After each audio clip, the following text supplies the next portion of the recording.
Okay, hello everybody. This is a slightly different video. It is going to be the first in a separate type of content that we're going to be doing for the channel. It's not going to replace the visual videos, it's just going to go alongside them. They're going to be purely audio posts that will be downloadable as MP3s that you can listen to in the background while you do other things if you like. These will let me go into more detail on the topics without having to spend too much time doing visuals for everything.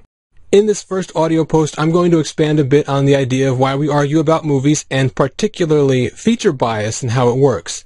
We did have the video, and in 4 minutes I tried to put across the idea that we're focusing on a very small number of things, often one or two, and trying to connect that directly to the result of the movie.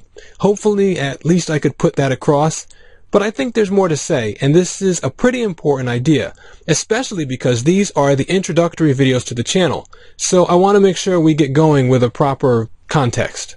Okay, firstly, let me be clear on one thing, which is that feature bias is not really wrong information. It's misleading information. People aren't lying when they point out, say, that the ending of a book or movie was bad and didn't work for them. It probably was bad to them. But the problem is that you're mentioning this one thing and ignoring other things that are being taken into account by your instinct. And our instinct does take into account far more than we realize when it watches something. Let me give you an example. You may know that a lot of what makes someone attractive to us is how symmetrical their features are. In other words, one side of their face being well balanced and similar to the other. So someone may look at a woman and she'll have long hair and symmetrical features, and they'll feel she's attractive because of it. But they don't realize intellectually that the symmetricality of her features played a huge part in that feeling of attraction. So when they talk about it, they might only say, "Man, she's hot, I love her hair." And she does have great hair. But you didn't realize that it wasn't the hair by itself. And if her features were not as symmetrical, you wouldn't have had the same feeling. That, in a nutshell, is what's going on when we show feature bias. There are many factors that are influencing our instinct, and rather than make an effort to find out what those factors actually are, we are instead jumping to a conclusion based on one thing we notice. And then perhaps, if you wanted to recreate that thing, or have something with a similar effect, you are immediately handicapped, because you're going to focus on only one small aspect of what happened. If, for example, you wanted another hot girl, you might focus only on her hair, and then you might end up with a girl who has unsymmetrical features or asymmetrical features or some other unattractive things that you didn't realize mattered, and then you don't get what you want. And this is precisely how the movie business collectively ends up wasting that $1 billion a year. I've been asked about this, so I should expand on it. I used a quick example of the movie Jaws as compared to other movies that just copied the shark attacking people, but this actually occurs at all levels and not just in B movies. After Jaws came out, it wasn't just the shark that was copied. There were movies that copied the author, using other Peter Benchley novels, and movies made that copied the release time, creating the summer movie season. Generally, most obvious things that you could notice about the movie were used in other films after it. But the key thing to realize is that if you want to make a successful movie, there's nothing wrong at all with studying other movies that achieved what you want to achieve. But for God's sake, copy what actually made the movie successful. It's not the concept, it's the execution, pacing, the methods of shooting which used suspense in the case of Jaws, the highs and lows which made it a good experience, and more things like that, all of which were in that movie. At the very least, the people who did pay more attention realized that they could most directly recreate that success by taking the director from that movie and having him do other things his way. But even that proved to not be totally reliable, because a few years later, Spielberg made a comedy called 1942, which didn't work. So we really do have to pay attention more here if we're people whose careers are going to depend on making good decisions when it comes to this stuff. I'll take the moment here to mention as an aside that the subtitle thing is just an example of that. If you're a casual fan, it doesn't really matter how much you notice. It's just key for people who want to write movies or books or direct or produce movies, since their career does depend on it. So now, clearly, since it is so important, how and why do people keep making this mistake? I put up a few quick screens during the video of psychological studies, and of course this links back to the availability heuristic that we talked about in the M. Night Shyamalan video. It's all the same thing. The brain tries to build cause and effect relationships based on what it sees. But it has a tendency, at least at the first glance, to be very basic when it does this. And thus, in this case, it misses very important things. Beyond that, though, there's a tendency that I notice when it comes to producing movies. You can find successful products either through quality or quantity. Making a lot of things, for example, and seeing what works, or studying first and then making less things, with each one having a higher chance of success. And it seems that for one reason or another, everyone in movie production has chosen the quantity route. More phone calls, more scripts read, more submissions, more releases, constantly. Then keep only the stuff that works, put those posters on your wall, and then just pretend the other stuff never happened. Thus, you end up prone to exactly these types of shortcuts on the small scale, which leads to these stories about movie production and executives, which sound insane to anyone who doesn't realize that this is the way things are done. For example, Alien was a great movie, right? Most people agree on that. You might think at first glance that someone just came in, pitched the idea, or sent in the script, it was read, seen to be good, and got made. But, in reality, Alien only got made because Star Wars had just gotten released, and the executives in question said, I want something like Star Wars, give me whatever we got that's set in space. And that's the only reason. This is a well-known story. Now, when you hear stuff like this, don't take the easy way out in the conclusion and think that the people making movies are foolish or lazy. That's not true. They're very smart and educated people, and they work insanely hard. But their hard work is in volume, quantity, like we said, the number of calls they make, the amount of projects they consider, and so on.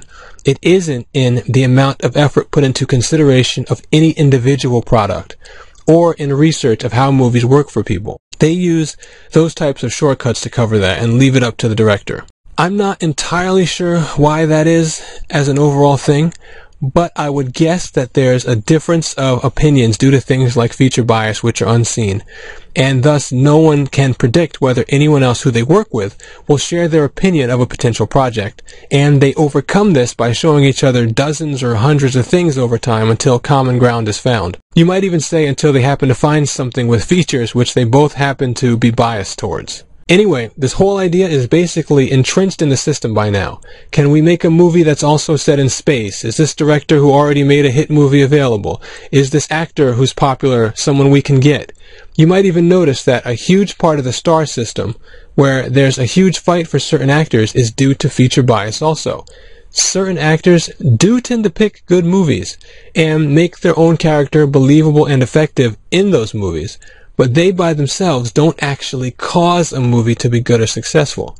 They will bring in some people on opening weekend who I think have the same feature bias and associate that actor with good movies, and I'm doing some research on that and how the box office functions in general, which I think will make for some very interesting videos in the future. But anyway, if that actor is not actually in a good movie, then the movie will not continue to make money. So, this notion of wanting specific actors over and over when they don't contribute nearly as much to the actual success of the film is hugely based on feature bias too. But that process of thinking, as a result of not being able to spend that time, actually shows the same pattern as movie fans do, who have other things to worry about in their life, and thus use shortcuts also and end up thinking with feature bias too. Everyone can't feel their way around the whole thing that's going on with a movie. So they're basing their view of cause and effect on the little bit they noticed, and they end up arguing with people who base their idea of cause and effect on a different little thing they felt, and neither of them can see the whole thing. This is generally why I think that elephant picture with the blindfolded people grabbing different parts of its body and yelling that it's a tree, a wall, a snake, and so on is the most illustrative picture in the video. The results of a movie depend on the overall average of thousands upon thousands of individual viewings, which depend on moods, people's ages, and the opinions they take into the theater, how much attention they paid, and so on. And you can't really predict a lot of those things. Some of them you can, since what works for children in a movie is slightly different from what works for adults, and we'll talk about that later. But the stuff you can't predict on an individual basis plays a part in a lot of those individual viewings. And each of those people will then decide in a basic way whether the movie was awesome, okay, bad, or whatever, and then recommend it to their friends and see it again and rate it and so on based on that. If you watched the introductory stuff, by the way, on why we watch movies, you'll note here that this is based on the feeling they get from the movie. That's the key thing. And the random factors that influence that feeling are what I'm talking about. But anyway, if you want to get a handle on what kinds of things people are going to pick up on in this more random sense, since you can't predict when they're going to be paying attention and when they're not, you want to be aware of the whole movie. Since on average there will be a portion of the audience that is watching and noticing what's going on at any given point, and only a smaller portion that is zoned out for whatever random reason. Thus, this brings us back to how you overcome feature bias. It's really a two-step process.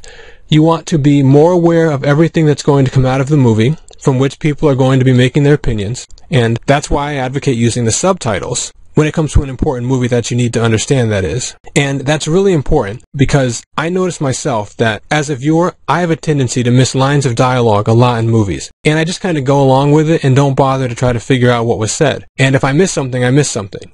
But when I watched Casablanca for the first time, I really wanted to understand why it was a good movie. And because of the accents, I happened to turn on the subtitles to help me out. And I immediately absorbed the whole movie like a sponge. It was a huge difference. So by doing this, you can avoid zoning out yourself, and you'll immediately become much more familiar with that movie upon your first viewing. It would also help to watch the movie twice and take notes, but I figure that takes too much time for most people. So this way you can do it on one viewing and be aware immediately of what's being offered in total for the audience. And in addition to that, whatever instinctive reaction you get will come from the whole movie and not just some parts that you happen to be paying the most attention to. So your own feeling from the movie will be the most accurate. Again, this won't match up with any individual audience member since they will zone out or have random opinions about things that influence how they watch. But in an overall sense, when those random things cancel out, your more comprehensive feeling will match that result more closely. And that's one step of beating feature bias, getting the full understanding and the emotional reaction that comes when you notice everything. But then there's the second step, which is learning the real key elements that actually go into that reaction, so you can judge what's going on in yourself the best. There are a few things that I noticed are the most important in how we judge movies that people very often aren't actually aware of, just like the symmetricality of the pretty girl's features.